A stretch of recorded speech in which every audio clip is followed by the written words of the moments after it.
Yeah. Hello, everyone, and thank you for joining us. I'm Anarita Bishalieva, along with co-host Dr. Victor Fett, Dr. Katerina Shrey, and our program producer, Professor Larry Shrey. We host a weekly discussion panel on Russia's war on Ukraine with guests from Ukraine, military experts, medical personnel, academics, artists, literary figures, and relief workers. Our panel is recorded and circulated nationally and internationally.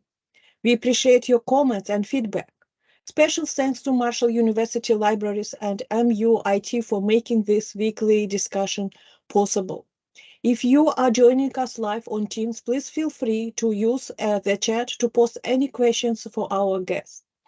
A quick greetings to our viewers in Ukraine from Professor Katerina Shrey. Вітаємо наших слухачів в Україні з глибоким поклоном. Ми далі свідки вашого страшного терпіння і також вашої великої сили. Дякую вам за вашу участь в нашій тижневій програмі. Thank you. And today's guest will be introduced by Dr. Victor Fett. The rest of us, please turn off cameras. Thank you again. Thank you, Nara. And before I formally introduce Dr. Maryna Baydyuk, our today's speaker, I need to remind our viewers that this is our 80th week online. We have had over 5,000 views on mostly YouTube, and we had over these 80 weeks 125 speakers joining us, mostly from United States and Ukraine, 76 speakers from United States and 31 from Ukraine, and the rest from Europe or even Australia and South Africa.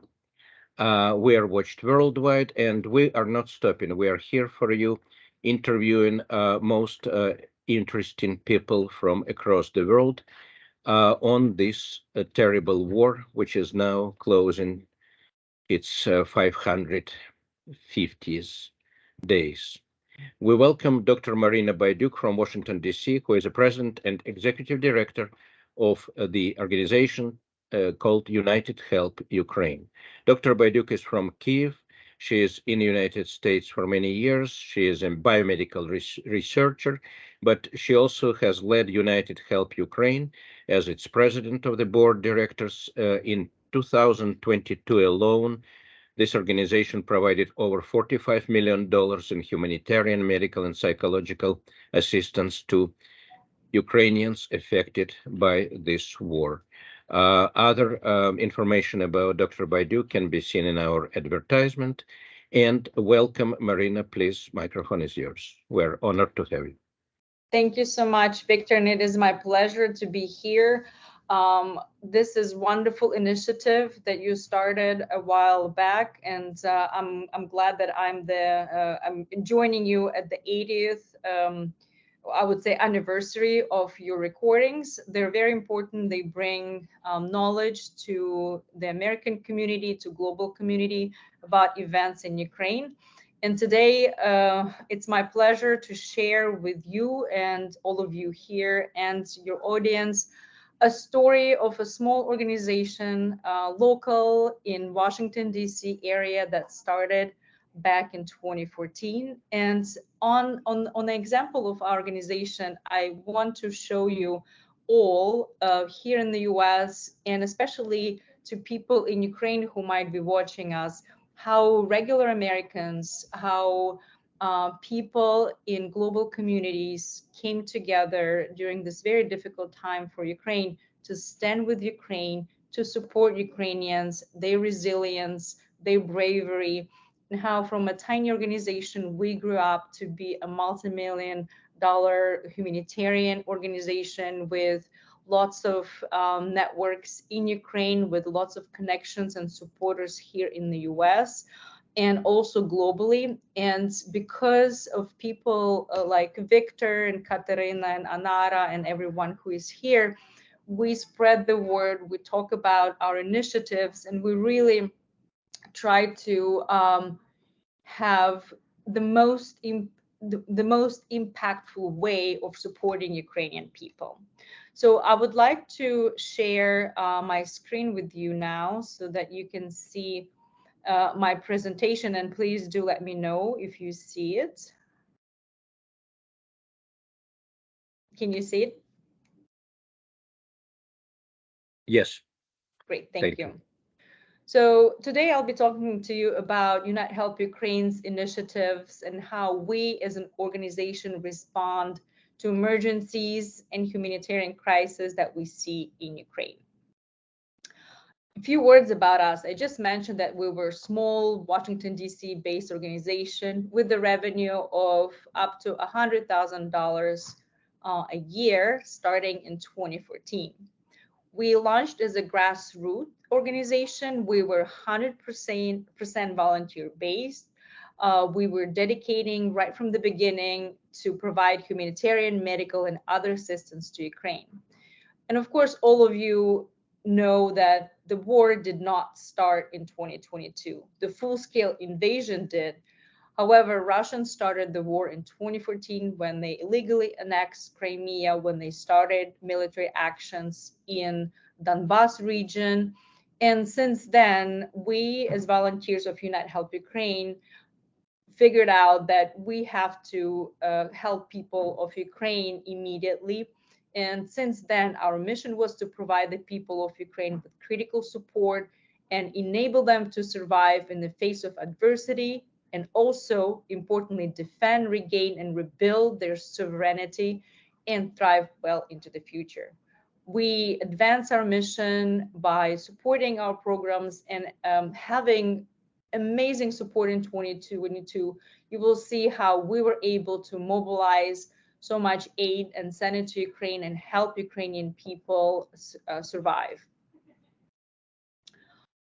In 2022, things have changed. From small local organization, we became a multi-million-dollar nonprofit because Americans believed in us, because we already had 8+ years of experience in Ukraine, delivering aid to Ukraine. It was, I will tell you, it was very difficult and challenging time. The first 2 weeks of full-scale invasion, I personally had family in Kyiv, Ukraine. I had to call my mom, my sister at 4 a.m. in the morning, telling them to go to a bomb shelter, and that I heard them screaming because they started hearing the bombs. They started hearing the planes coming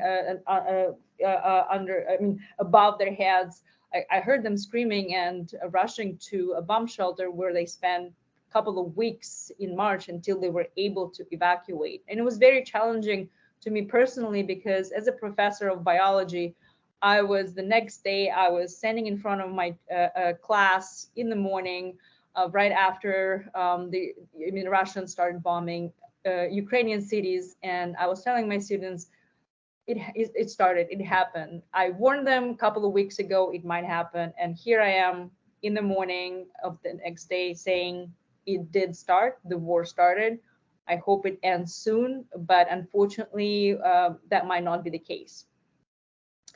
And immediately we mobilized all our resources, and immediately we start seeing unprecedented support on many levels. We had a fundraiser on Facebook that we started right after we heard about bombings of Kharkiv, Kyiv, and other cities. And overnight, we saw over $1 million that just came to our organization alone in 24 hours, over $1 million. And since then, we saw people donating, and people and organizations and foundations coming to us and supporting us financially. And we would see from a check to $1 million that just appeared in our mailbox, to a small letter and $5 single dollar bills, and a letter from a kid who said, I had a lemonade stand in my community, and I want to give you money that I raised during the summer or just in one day. And it was also very heartwarming to me. I was presenting at one of the fundraisers, and a middle school kid came to me after my presentation, and he said, I have my allowance money. I want to donate it to Ukrainian children. I said, oh, that's okay. You can use your allowance money for whatever you want to do. He's like, no, I don't think I need it here. I think children of Ukraine need it more. And this inspiring stories really what made our efforts even more meaningful. We had a high schooler who came to us and said, well, right now I volunteer as an English tutor to a girl in Ukraine, and I want to do more. Can we do a fundraiser for your organization so we can raise more money so you can help more people in Ukraine? And I said, of course. She raised over $5,000 during one night event. She brought in her family and friends. We had a really wonderful fundraising event. Also had some group that performed at that event. And then 2 weeks later, I got an email from her saying, I want to volunteer for United Help Ukraine. So a high schooler came to our office, and she helped us throughout the summer with all kinds of things that we needed, from administrative to sending letters to talking to people. And she was one who we invited to participate with us at 4th of July parade here in Washington, D.C. This is a national parade for Independence Day of United States on 4th of July. And she was very happy marching with us and her mom at the 4th of July parade. And now she's interested to even do more during her, she's going to be applying to college, and she wants to do more when she's in college. And those stories, from little kids to young adults to people who are established with connections and big money, you can see that pretty much no one could stand by or could do nothing and just stay there and do nothing. And so for us, it was very important to quickly get our game plan together. And I will tell you that in 2022, even though it was very difficult for most of us in our organization because we have family and friends in Ukraine, including myself, but it was also difficult because we were trusted with people's money, and people believed that we could deliver aid, and we did. Our first aid went in suitcases in 2022. We met, we organized as an organization, we organized several rallies, including one that happened hours after Russia started bombing Ukraine. We met paramedics who were going back to Ukraine. They were here in Washington, D.C. on congressional program, and they said, we cannot stay and finish our visit. We must go back. We're paramedics. We're going to deliver aid. We also will deliver whatever you can give us at the moment. So 2 days we spent searching everything they needed, tactical medicine, medical supplies, and they brought with them about 55 suitcases full of medicine that they delivered. That was the first week of full-scale invasion. The medical supplies were already in Kyiv. And we know that Kyiv was at that time a difficult place because Russians were coming close to Kyiv itself, the capital of Ukraine. And for us, seeing our aid already in place, the first week was very important.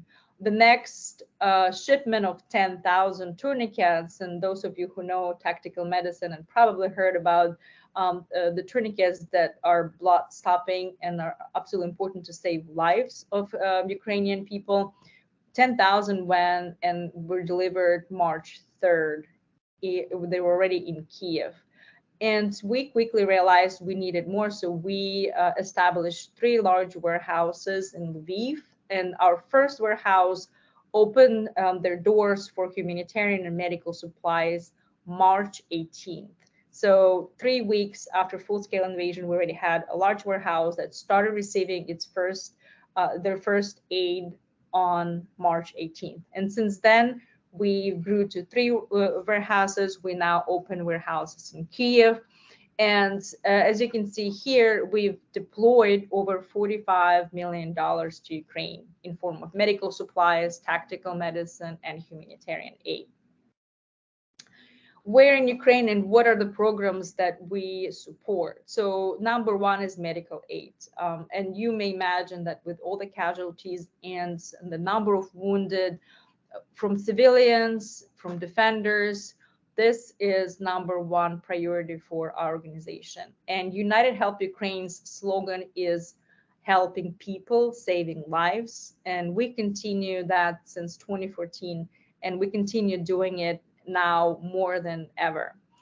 And as you can see, close to $16 million were spent on medical aid. And as I said, our first priority right from the beginning was to help defenders survive during combat. So we've invested close to $7 million in tactical medicine, which includes first aid kits, paramedic backpacks, as I said, tourniquets. We've delivered over 150,000, probably more at this point, of tourniquets to Ukraine, and other important components that can help save lives on the front lines. We do help defenders with other items such as communication devices, surveillance, drones, and personal protective equipment such as bulletproof vests and helmets. And we also supply clothing and footwear where it's needed. So it's important for us to focus at this point to have our focus on defenders, because unfortunately Ukraine needs to defend itself. The battles are continuing, there are fierce, lots of casualties on Ukrainian side, and unfortunately if you look at the size of Ukraine and compare the size of Russia and compare this to the size of Ukraine, you can see that we don't have human resources. We don't have that many people who we can spare. This is the biggest challenge for all of us who help Ukraine at the moment, how we can save lives. It's a number one priority. And we don't know the number of people who already died in this war. We don't know the exact number of casualties, people with amputations, wounded, but we will learn soon after the war is over that the numbers are really high. And we do, as an organization, we do everything to reduce severity of wounds, to actually make sure people can survive on the battlefield. And we efficiently provide not only this type of aid, but also evacuation vehicles. And I'll show you a couple of slides later that we have a lot of ambulances, evacuation vehicles. We also provided equipment for first responders, such as firefighters, fire trucks were also sent to Ukraine. Anything that will help save lives, this is something that we focus on. And we continue providing humanitarian aid. We've deployed over $7.4 million in humanitarian aid, such as food and medical supplies to liberated areas, rural areas that are close to front lines.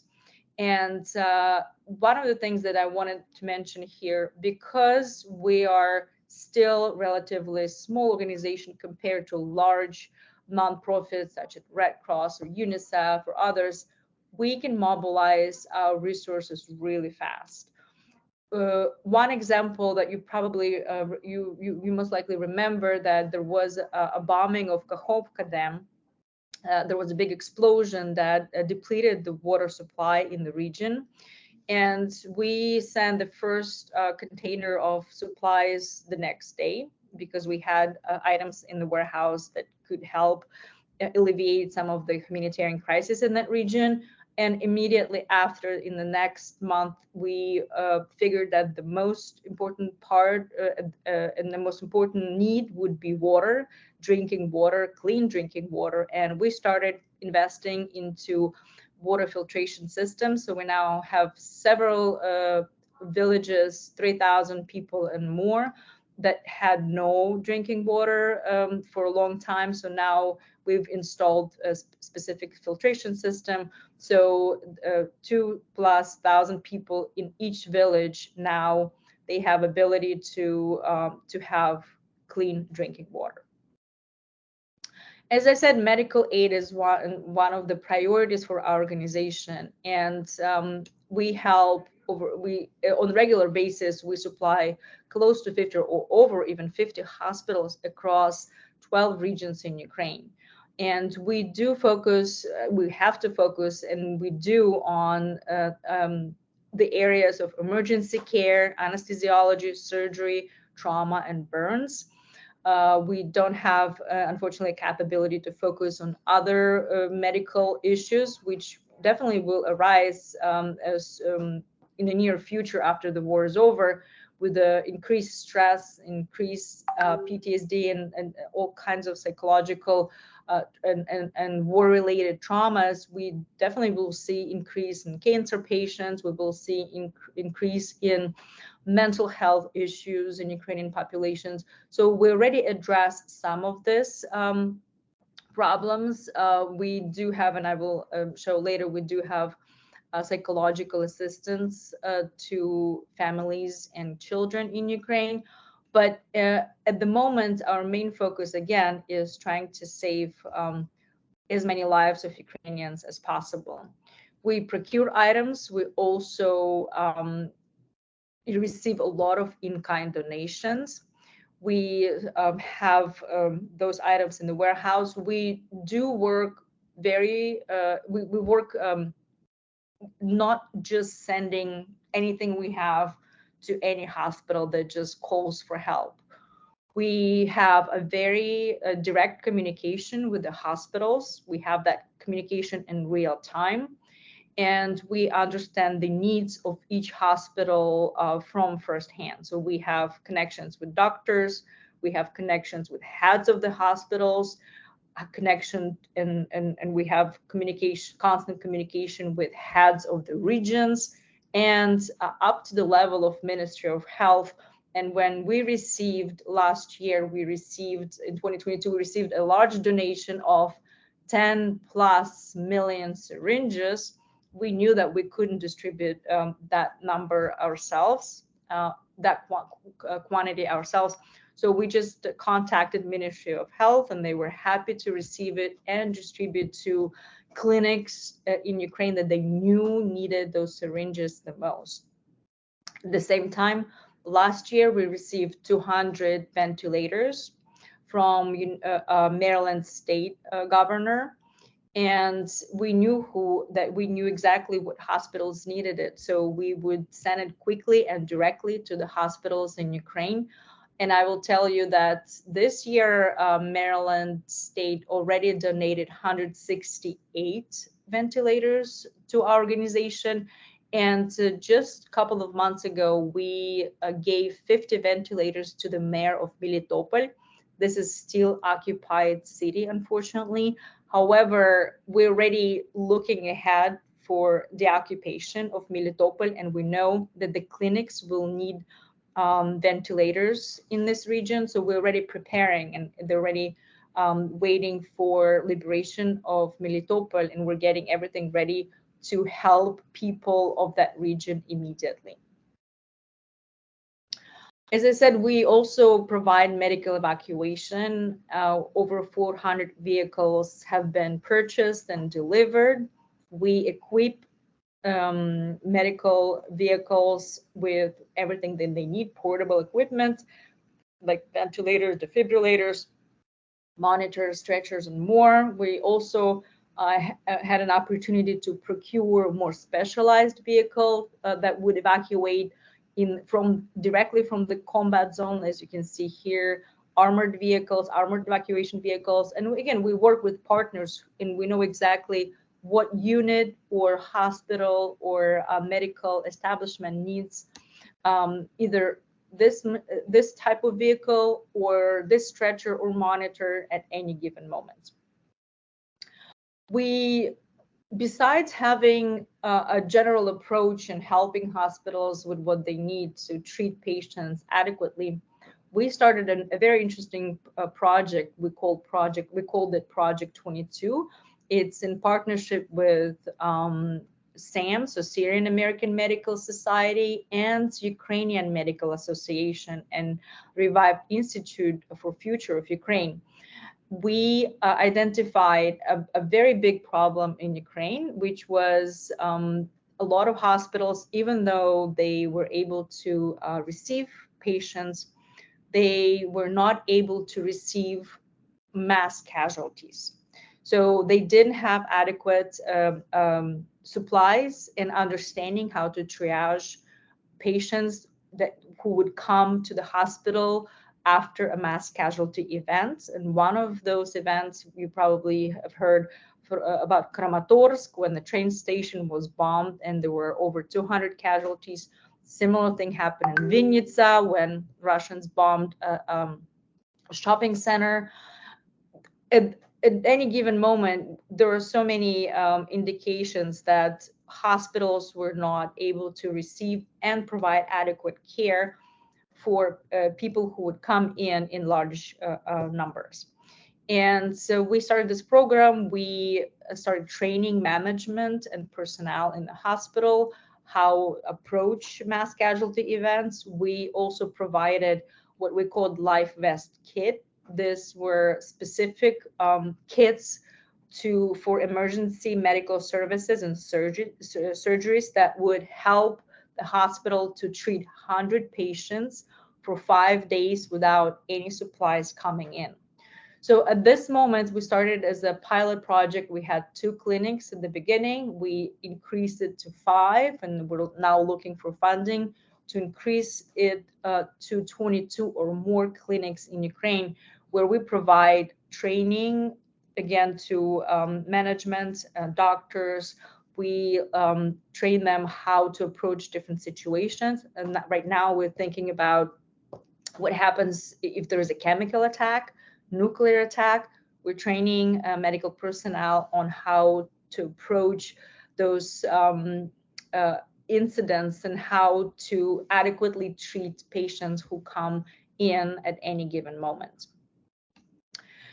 We also collaborated with an organization called Freedom. It is Israeli initiated, but Ukrainian-based doctors who come together during their free time, and they go to liberated areas or rural areas with everything that they have to provide ambulatory services, diagnostics, and treatment to people who oftentimes wouldn't receive any treatment for months. And this project is also important for us because we support those doctors. There are about 170, 180 doctors. About 20 people go every long weekend to those areas. We provide ambulances, we provide generators, power generators, because oftentimes they go to regions where there is no electricity because of bombings.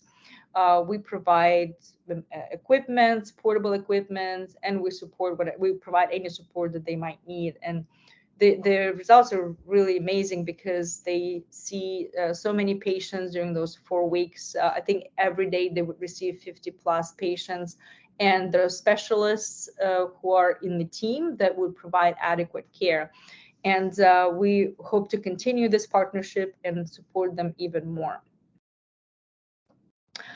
We do work with partners. Again, here in the US, we've partnered with Rotary Club in Bethesda, and then they brought even more districts to help us. And we have together raised over $1 million, and we were able to provide we equipped fully equipped one operating room in Kharkiv. And that means everything from operating table, lamp, to a very sophisticated anesthesia machine. We provided other devices to hospitals in Kryvyi Rih. We provided X-ray machine in a hospital in Kyiv. So we do, again, we make sure we provide what exactly is needed and where it's needed. I will tell you a story that at the very first couple of weeks of war, I received a call from a military hospital, Central Military Hospital in Ukraine, and I told them, well, I see on Facebook that people are saying that you need, that those many pharmacological reagents in your hospital, and you need those other materials. And he was the head of the anesthesiology department. He's like, no, we don't need any of this. We have plenty of these items. We do not need any of that, but we do really need oxygen concentrating, big oxygen, oxygen making machine, because we are still having trouble with oxygen tanks. We don't even have the real thing that would produce oxygen, and we still rely on tanks. And at any given moment, those, the supplies of those tanks, small oxygen tanks, could be disrupted. And with this, we won't be able to provide oxygen to patients in our hospital. So we purchased a large oxygen concentrating device and provided tubing to the hospital and installed the tubing in the hospital. So now they were not relying on tanks, but relying on, they already had a machine that could provide oxygen to patients in the entire hospital. And then just to kind of give you a snapshot of what happens at any given moment. Right now we have 2 40-foot containers from another partner of ours, MedWish. We've already received, I believe, 4 or 5 from this organization. Those were items donated by this organization, and we have so basically 2 plus. This is actually we have 2 more that we received since then, and now 1 container is on its way to Ukraine. We're actually one is on the way, and another one we're forming at the moment. We've collaborated with Rotary Club, I said, here in Bethesda. Oklahoma Rotary Club also helped us with 2 containers of medical supplies. And we also met a wonderful organization, Aid Pioneers. They are located in Germany, but they have a representative here in the US. And they have fully supplied 4 containers, and they already arrived from Project Cure, which is an organization here in the US that specializing on medical equipment and supplies. So basically, we've been very lucky to work with very trusted partners here in the US and in Ukraine, that we now have a good network and understand the needs, but also understand how we can procure items and receive in-kind donations, and the most important part, quickly distribute them where it's absolutely needed. So just again, a summary of our first 6 months of 2023. And this program alone has deployed over $6.6 million in Ukraine. $6 million was a donation of 12 40-foot containers, and close to 500,000 were items that we procured specifically for the needs of different Ukrainian hospitals. This is another part of this program, and it's very important, is to provide care for wounded warriors. Here in Washington, D.C. area, we have a partner in Bethesda. This partner, it's a facility called MCOP. They have been providing prosthetics to Walter Reed Hospital. And of course, they were the first ones to respond to our partner's call to provide prosthetic devices to wounded warriors who are coming here for prosthetics. We, as an organization, we fully provide amputees who come to the US with non-medical coverage. So housing, transportation, visa, we do all the logistics behind transportation of a wounded or amputee to the US. Our volunteers here really take care of them, and not just because they need to, or this is their work, it's not their work, They volunteer their time to come to the clinic to translate. They dedicate their time to take the amputees around Washington, D.C., make sure they have everything they need.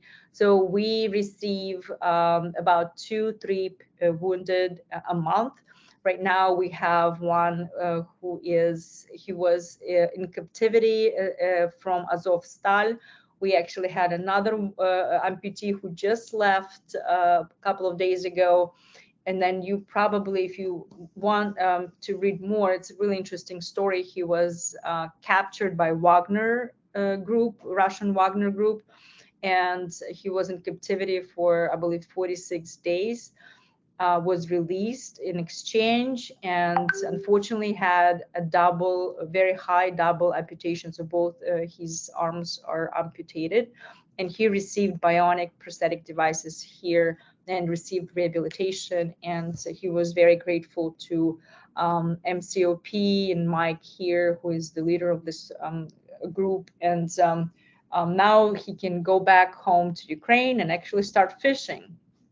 So we're very grateful to our collaborators and sponsors, and this is something that we're very proud of, is to be able to deliver aid to Ukrainians who need it. We also, and I mentioned before that there will be some, of course, some consequences of this war that are very much long-term. And psychological assistance, we realized, would be something that Ukrainian people will need, I would say, for the rest of their lives. We started this program in March of 2022. We started thinking about it. We contacted Israeli psychologists who knew how to approach children with war traumas. And we initiated a program called Hibuki.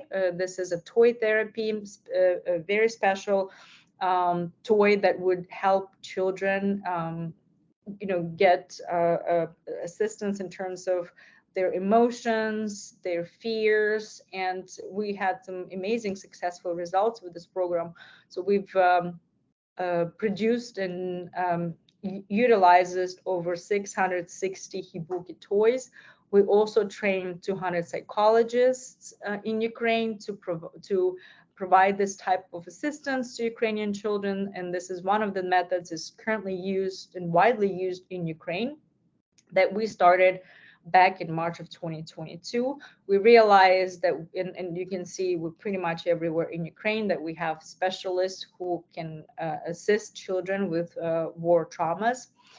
And we realized quickly that this is just the first step. We need to broaden it, and we will be broadening this program called Smuha, which means path or line in Ukrainian. And for us and for psychologists who we work with, it symbolizes the way that people can go forward and live their life, even in most difficult conditions. And we provide training to psychologists to help not just children, but also their parents with any type of trauma that they might have. We have art therapy. We have now several family centers in Ukraine. And we have trained, besides 200 on Hibuki method, we also trained 50 plus therapists on the art therapists to use art therapy as one of the methods. And in the first 6 months of 2023, we had over 600 families who received help through either groups or individual sessions through the Smuha program from United Help Ukraine. We continue, and I gave you a couple of examples at the beginning. We continue providing humanitarian aid to most vulnerable populations in Ukraine, especially those who live either in rural area or newly liberated area, or areas that are very hard to reach because of shelling and bombing. And we've deployed over $1,200,000 in the first 6 months of 2023. We provided aid to 56,000 civilians. We actually decided that we can do more than just providing food packages to Ukrainian people. We wanted to do something more than that. wanted to provide some sustainability, and we delivered over 5,000 seed packages to families in liberated villages. And I know you probably hear about Kupiansk region quite often in the news now, but in March of this year, it was more or less a quiet area in Kharkiv region. So people who received those seed packages were able to, harvest vegetables and fruit, and it was one of the projects that we want to maintain.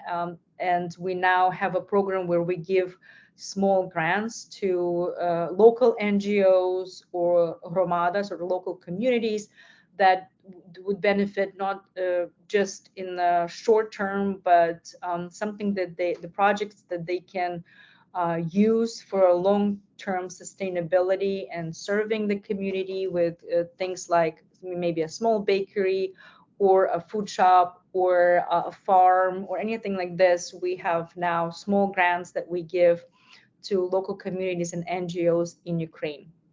We also try to help, again, where it's needed, and we do it quickly. For example, we knew that electricity will be a problem in Ukraine back in 2022. You've seen massive attacks on Ukrainian infrastructure starting October of 2022. In August, we already purchased over 200 generators. So we continue to purchase more, and we provided 200 to schools, hospitals, and shelters only in this 6 months of 2023. Much more was provided in fall of 2022, even before the massive attacks on infrastructure. So total right now it's over 800 generators that we provided to Ukraine in 2022 and 2023.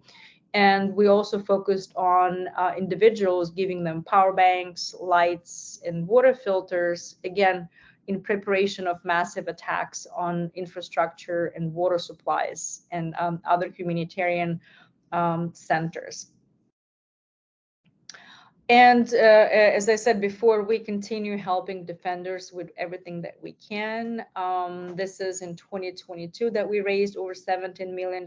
And this is what we donated: first aid kits, tourniquets, other blood-stopping factors such as hemostatics, components of the first aid kit.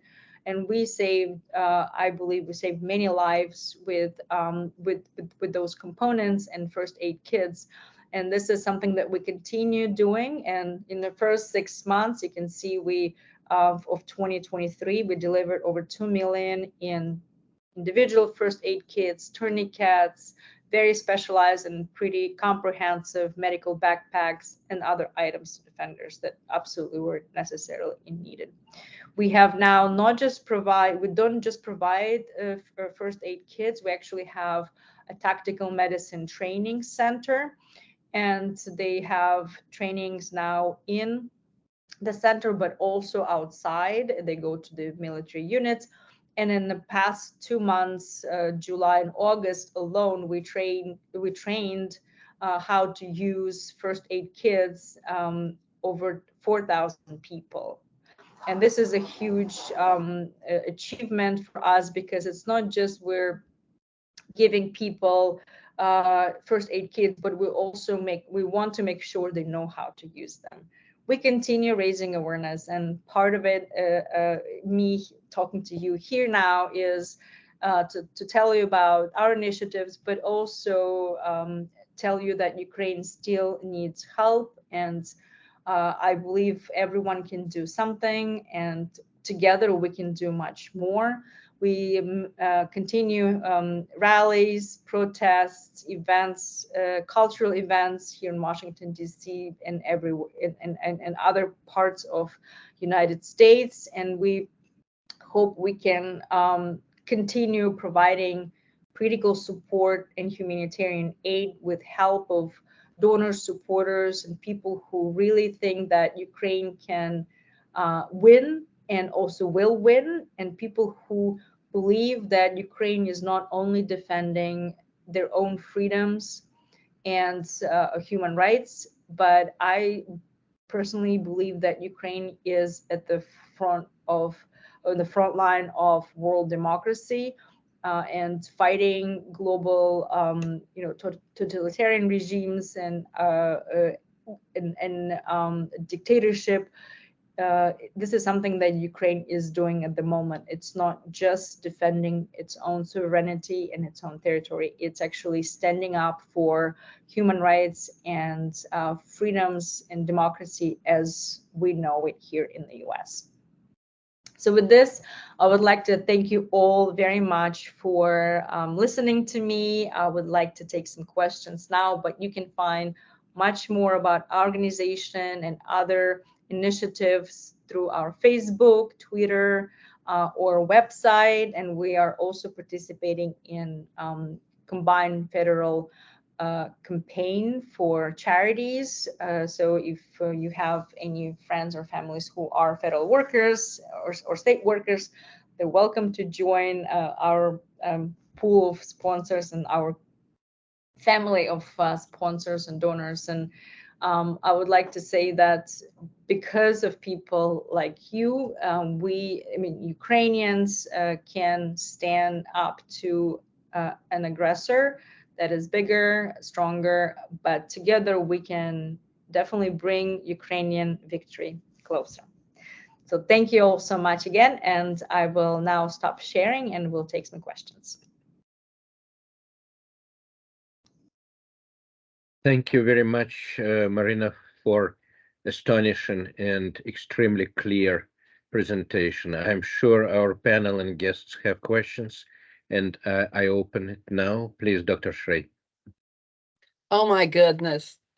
Oh my goodness. I'm so impressed by United Health Ukraine. It's an incredibly, what you describe is incredibly impressive. And the people's willingness to help is one thing, it's essential, but without the infrastructure such as what you have set up, the impact of that help is so limited. What you've done is amazing and likely a model for God forbid when the next tragedy strikes someplace in the world.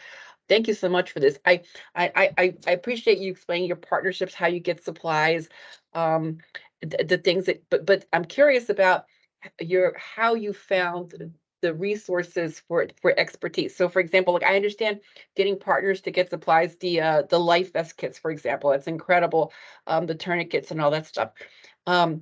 But the fact that you also provide training, you trained over 200 psychologists, the fact that somehow you know how to do this, and these are not natural skills, and they're probably not part of your professional life. So I'm very curious about the expertise of your leadership. I'm curious about who your team consists of. I'm curious because what you have done, one would imagine would take years to set up. And yes, like this, within a few months, you made it happen. And this is not typical to have all this stuff in place. So I'm wondering how you learned to do this, who your partners were, how did you know who? I understand, and you who your partners are for material things to get to Ukraine, but where did the expertise come from to know how to do this? That's my first of several questions, but that's the one that I'm fascinated by. This is so unbelievably impressive. Thank you, Katerina. It's kind of a difficult question because I think for a lot of us and our team especially, again, think about our small organization, all volunteers. We would dedicate hours here, hours there. But I think the full-scale invasion, the first what we saw, what was happening in Ukraine, I think it completely mobilized us all. I think for a couple of months, I would tell you, our team here in the US and at home, we didn't sleep, we didn't eat, the families were abandoned. So it was 24/7 around the clock. We wanted to help. And you're right, we were learning a lot of things on the flight. We had one goal that we want to help now. We want to deliver items now, but we already had a team of professionals in our organization that were volunteers. We had at that time about maybe 40 plus members, maybe less, with each with their own expertise. And that helped us tremendously to expand our reach, because we had, for example, on our team, we have doctors who were part of the board, who were part of our membership. And they came quickly and said, what we can do. Can we, look at procuring specific medical equipment? How we can now think about bringing more professionals who can provide training.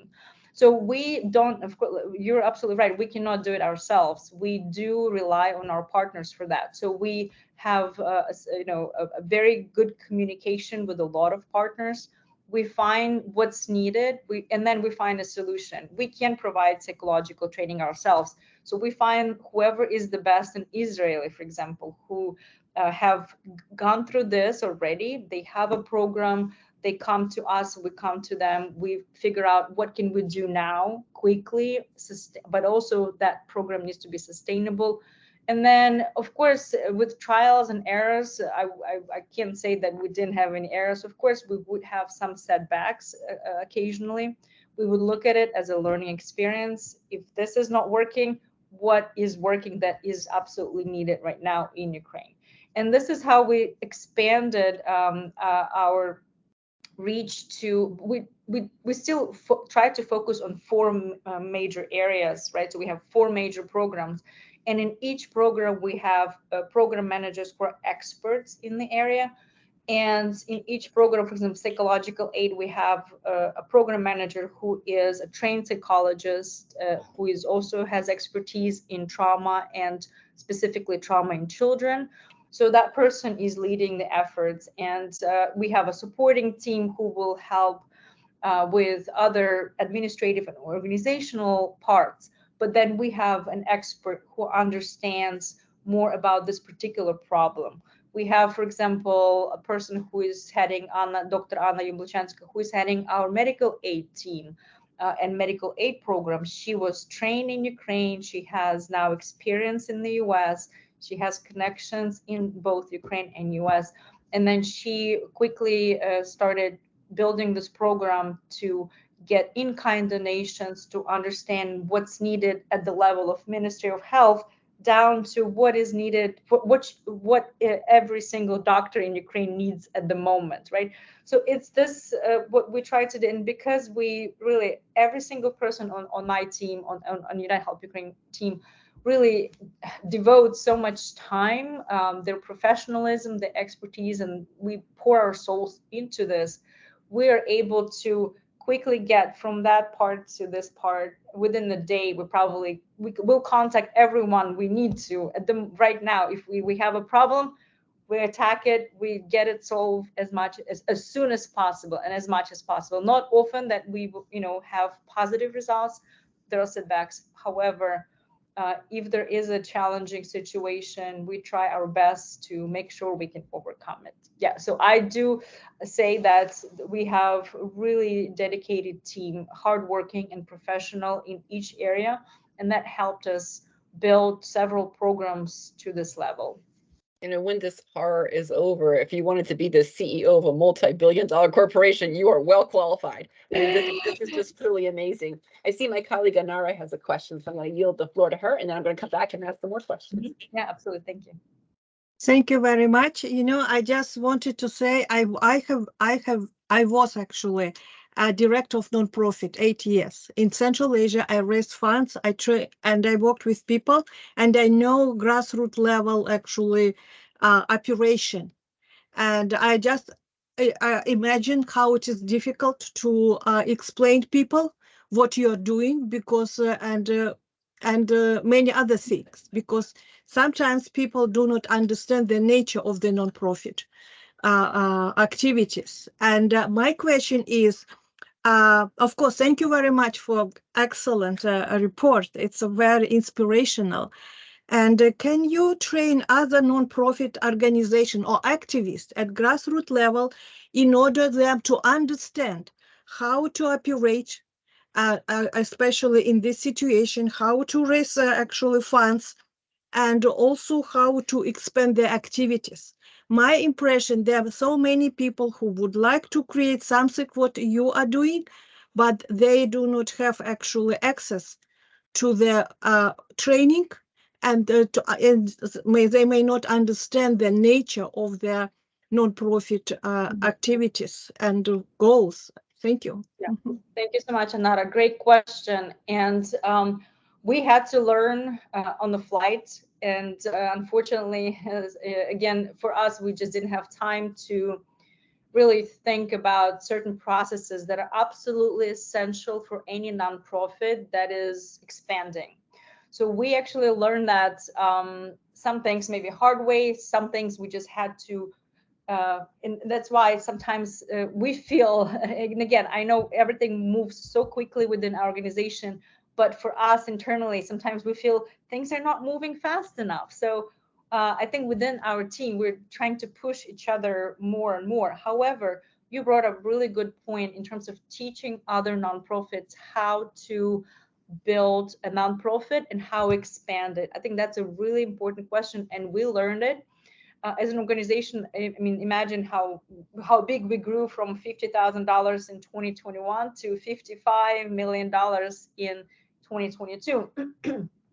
And what's difficult now for us is maintaining the level, right? So we started all those programs. We started. We had to reorganize a lot of internal things to be able to sustain that level of activity, and it's not easy, I'll tell you. And you're right, a lot of times people don't understand how it's done within organization and how organization can grow so rapidly, and what are the processes that must be in place to not just grow but sustain this growth, right? And that's number one priority for us at the moment. We've grown, we've established those programs, and now we have to maintain them and make sure they grow to a level that they can be sustainable for a long term. And that's what we're working on right now. So there are definitely a lot of components that any nonprofit must go through internally to be able to grow. And in terms of training, of course, we can train someone, but there are if there is any organization out there or leaders of nonprofits who are listening to us, I would say there are nonprofit associations. One of them is in Maryland. For example, we are a Maryland-based organization. There is a nonprofit association, an excellent source of knowledge. We ourselves got the trainers for several and attended several workshops.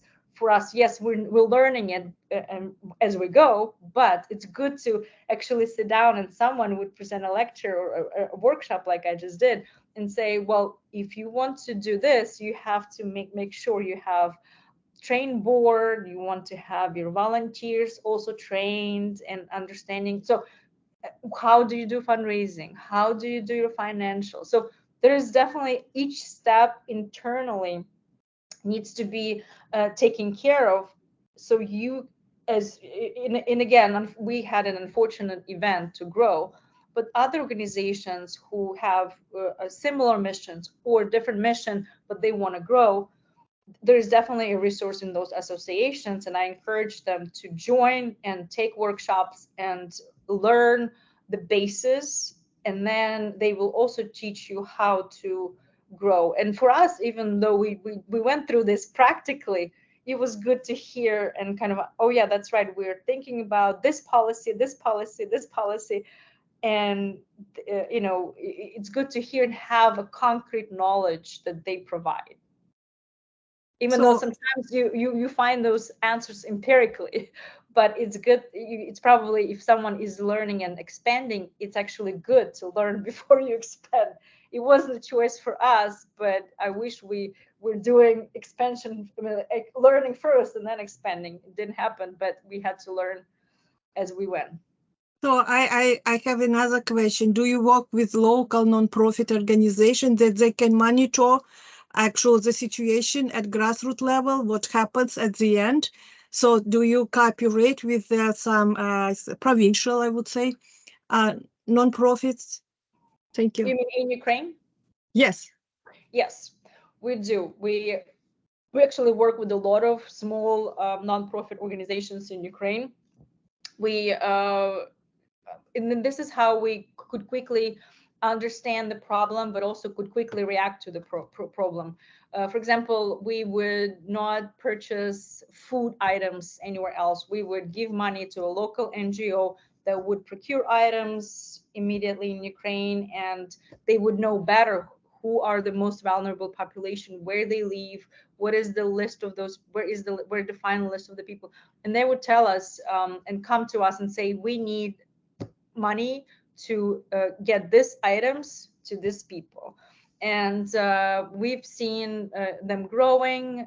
We've communicated and collaborated with really a lot of really good nonprofits in Ukraine.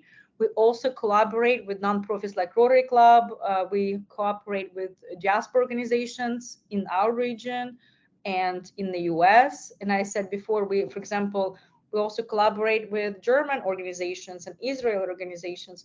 So when we see a problem, when people do come to us, even today, just 2 hours ago, I had a good conversation with an organization that has been in Chicago since 1880, for example, right? So this was the Heartland Alliance International organization that's helping immigrants since 1880 in Chicago. And they came to us and they want to collaborate because they're going in Ukraine. They want to expand their psychological programs and very specific focus on tortured people. So they want to provide very specific tools to psychologists to help people with this trauma. So I just talked to them and they're going to Ukraine. So I suggested several partners in Ukraine that they can talk to who have hubs like us, or maybe even broader outreach to Ukrainian communities. So it actually happens every single day. And just 2 hours ago, we had a conversation with a new partner. Great, thank you. Thank you, Anna. Thank you. Thank you, Maryna. Dr. Carol Smith, please. Yes, Dr. Smith. Thank you, Katerina. I'm sorry to cut in on your questions. I'm a professor of counseling, mental health counseling here at Marshall University, and I'm the founding president of a brand new division of the American Counseling Association that is focused specifically on trauma counseling. We have about 1,400 members. We're brand new. We've only been in existence for about a year. I know exactly what you're talking about building the airplane while you're flying it. I would love to connect with you to find out how we could partner to connect our counselors who are in our association with the local people who are in Ukraine, to find out, okay, how can we get people with expertise to the place where their expertise can be put to use. I have 2 colleagues in our association who are in Ukraine right now. One is American, and he has military background, and he does military retreats for military families dealing with trauma, deployment, reintegration, redeployment. And he does those on a regular basis. Another is another professor at Regent University in Virginia Beach. Her name is Olya Zaporozhets. Yeah. See, you know her already. And this is awesome. This is tremendous. She is building a center for trauma in Kyiv. And I was going to say, can we get connected? But it sounds like you're connected already. So that's awesome. We are. We actually, another interesting part, and I had to quit it early, but through her and another person, Oksana, we are also. Yes, that's one of her master students, right? Or doc students. I don't know. She was a deputy minister of health, and so now they're collaborating. So Oksana is in Ukraine, and so this is the center that they're collaborating. And we just had a conversation how we can support them about a month ago or so, and I've talked to them multiple times. With Olga, I know her since 2019, I think, or 2020. Okay, so she's way ahead of me. Yeah, and that's tremendous.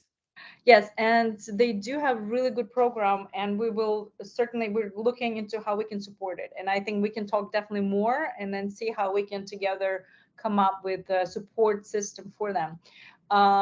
As today, this morning, starting at 8 a.m., I was actually at the session of introduction to trauma. So we wanted to give our volunteers at United Help Ukraine and program managers who support wounded warriors and amputees here in the US, and also some people from our team in Ukraine joined.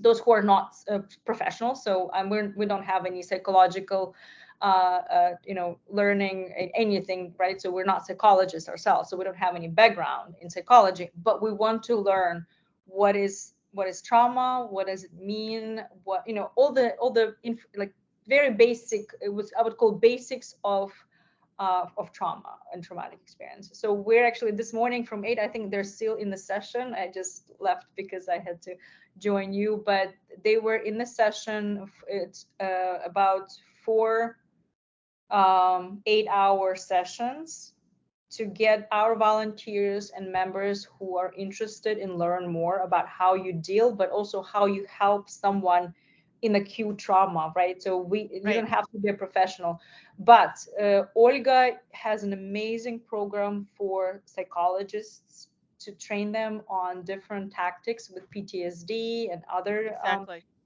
and it's 2-year program. So, and it's for professionals, right? So it's a post-graduate, I would say, program. And we just talked, and I said to her, like, let's see how we can help. I think this is going to be really, really important to expand this program. Yes, because unfortunately, there are some. The need is going to be growing and very, very long term. What I hope is that we, this association, this trauma association, could send counselors to Ukraine on a regular basis. Now, most of them are going to be English speakers. Sorry, but that's just the way it is. But have expertise in trauma for across the lifespan, all the way, from birth to the grave. And to be able to fill that need. I mean, that's why this association was created, was to be international, and not only to bring expertise, but also to learn, because the dynamic situation in Ukraine is creating, unfortunately, a golden opportunity to really learn, okay, how do we do this, and how do we do it quickly, and how do we do it well, and how do we do it in a way that is culturally sensitive? Right. Yeah, and this is a great initiative, and thank you, Carol, for really leading it. You're right. It's unfortunately it is a great opportunity for understanding trauma on many levels. And this morning we also were talking about how we look. So there are going to be so many types of trauma, unfortunately, and traumatic experiences. And if you think about 50 million people in Ukraine, it's pretty much 50 million people that you have, and people outside Ukraine, like myself, that probably will need some counseling as well at some point, because we do go through our own type of trauma and stress and traumatic experiences. Absolutely. So, absolutely. Let's connect. I'll be happy to talk more. And we have a team. And again, back to Katarina's question, is we have professionals who might be able to talk more details with you and see if we can bring Olga and Oksana, and we'll have a conversation. Absolutely. Absolutely. And hey, if you ever need to blow off steam about nonprofits or about what you're going through, you feel free. I can at least be a sounding board, if nothing else. Yeah. Thank you, Carol. I mean, that's really support of people like you. It's tremendous, and I'm very grateful.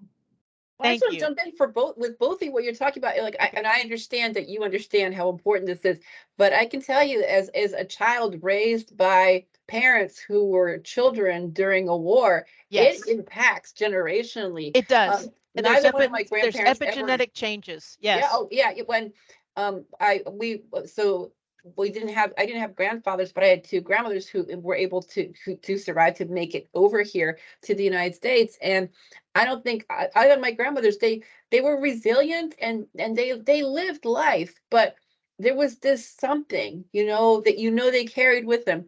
And then my parents, who were children during the wars and literally fled bombs and saw horrible things, which I'm gonna, like, there's such a thing as tertiary and secondary trauma, so I'm not going to repeat some of the stuff here. Right. And I think they caught on. And I think they actually caught on pretty early to kind of maybe not tell some of those stories. I mean, there's still some stories that I guarantee you I will hear at family gatherings. We've all heard that story 50 times, but we're going to hear it again. And I think that is processing the pain and the grief that you witness as a maybe 6-7-year-old that you're still processing. So what you're doing Absolutely. is so important. I'm just very grateful to you. I just wanted to chime in and say that. I see Victor's got his camera on, so I'm going to yield to him, but I do have a couple more questions.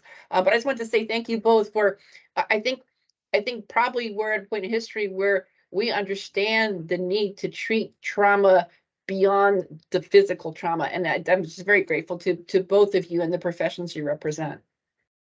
And I'll just say this one other thing. The Maryna, the thing that you are doing, which is the practical aids, the tourniquets, the generators, the food, the bandages, the hibuki toys, those kinds of things are so important too. It's one thing to be able to talk through things. It's another thing to be able to get the tangible help you need in the moment.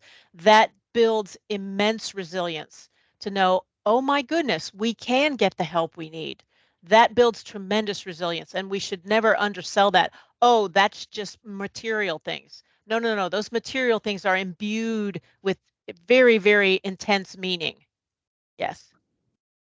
Yeah, I agree with you, Carol. And I think that's important for people also to know that there are so many. And I was in Ukraine in December of 2022. This is when they started massive blackouts, and not a pleasant thing. But everywhere I went, and people, like I gave a couple of interviews here and there, and every single person would say two things. First of all, thank you. It's just, we want to thank all people in the US for all the help that we're receiving. If not for that help, we would not be here. And the second thing, they were also saying, please don't stop. If you stop now, like, we will not survive. So please continue what you're doing. Please continue telling people that we need help. And those were people in Kyiv and Lviv and other regions in Ukraine. They were grateful. And it's from, again, I talked to my friends from, all kinds of professions, and this is the common message that people were saying: please don't stop, and please tell people that we're grateful for that help. One of the questions I have remaining, actually, Carol just referred to it. It's a pretty practical question. A hibuki toy. What is that? What is a hibuki toy? Mm-hmm. So hibuki means hug in Hebrew. So in Hebrew. So basically, it's there is a special way of presenting this toy to a child with a war trauma. And there is a book with this toy. It's not just the toy, it's the book that tells a story about hibuki. And it's a sad dog, and a child sort of transfers their own emotions onto this dog. So whatever they live through right now, the feelings that they have, they kind of project it to the dog. Like, I'm sad. Why is the dog sad? Yes, the dog is sad. So basically the therapist is now talking to a child and asking questions. Is hibuki okay to sleep at night? No, he's not. Why is he afraid? Why is he afraid? Right? So it could be a girl, could be a boy. So basically a child decides if it's a hibuki, he can call it hibuki, he can call it any name, and then project any fears, emotions, and then take care of the dog. So the child becomes a caregiver to the dog, and project. And then we've had amazing results when children couldn't sleep at night alone, and they would have a dog, and now they were okay. They wouldn't speak or smile, and it's just one of the therapies that we see has effect. And we are now actually building a center in a prefrontal zone for families. There's a particular area in Kharkiv region with a lot of internally displaced people and their families who went through all kinds of horrors of occupation and shelling and bombing that they had to live through. And the center will have psychologists. The core of that center would be to give that assistance to not just hibuki, but it will be art therapy. There are lots of methods of talking to children and making them express their emotions and their feelings in different ways. One is the toy, another is art. A lot of kids, do it. Yeah, right. You see that. So they would portray their own fears and feelings through art. There are so many ways of approaching this problem. And what Carol is saying, and I think it's very important, is to make sure psychologists in Ukraine are trained, counselors, right? they're well trained, but also they have necessary tools to provide either toy therapy, art therapy, or more serious intervention to children with severe war traumas. Well, thank you. I know Victor's been trying to get in here, so Victor. No, it's fascinating, and we're so grateful that Maryna could stay with us for a few more minutes. I'm sure there are plenty of questions. I just want to say my appreciation, and I'm so glad that we could get you on the program. Yeah, well, thank you so much, Victor, for bringing me in. And this was wonderful to talk to Katerina and Carol and everyone else here. And I think it's really a great community that you have at university. And again, I can relate to you. You're a biologist. I'm a neurobiologist. So we have a lot in common, but I think it's very important what you do. You bring people who talk about their organizations, initiatives, and the more that we talk, we find connections. We do a lot of synergy. I hope that we can actually collaborate with Carol and her association on psychological assistance and others. I think it's really important to talk and to stay connected and grow those connections. It is even more important as time flows, and we are now almost in 20 months of war, and no one, of course, has any idea when this is going to end. And after it ends, after the victory, you still will have much more work to do. It will only start. So we are doing our very small part, and we are not stopping in doing that. I think we can conclude our recording with our customary greeting to the Ukrainian viewers, please, Dr. Shrey. And thank Maryna for everything. May I have just a quick question just before we conclude? You mentioned the story of the soldier who was captured by the Wagner group and has 2 prosthetic arms and now can enjoy fishing again. Do you know, did he share anything about his captivity, about how the Wagner group treats prisoners, that you were able to without we did. And then if you actually is there a chat here? Let me see. There is. Yeah. There is. So let me see. I actually just gonna give quickly. I will. Where's the chat? Chat. Okay. So this is the interview that you can read in Washington Post, and that's about this person. Wonderful. Thank you so much. Thank you so much. You'll get the details. So if you Google Washington, even like you see this prisoner of war, Wagner prisoner of war, Washington Post, you'll find his full interview, and then you'll find some details there. Not all, but some details. Yeah, and he's again, Katerina, you brought up a good point that when he was here, unfortunately, it's been several months since his captivity and since his amputations and treatment, he has not received any psychological assistance. And he was here. So I would tell you it shows. And that's the reason we all who work with amputees or who take care of them and volunteer for this program, we started actually taking this course so we know how to teach. We teach ourselves how to approach people with post-war traumas or PTSD or any type of trauma that they've received during the war. Well, thank you for that. And we'll definitely keep him in our thoughts and prayers. And yes, we travel now. I'll go on to our traditional conclusion of our show. Дорогі браття і сестри в Україні, ми зберігаємо вас у наших щоденних думках і молитвах. Нехай милосердний Бог тримає вас у своїй опіці до наступного тижня. Прощаємося. Слава Україні! Героям слава! Thank you. Maryna, I'm going to put now that the streaming is off, I'm going to put my email in the chat. Yes. I didn't want to share it with the whole world. That's good. I think my email is probably everywhere, so most people already have it. It's just my name,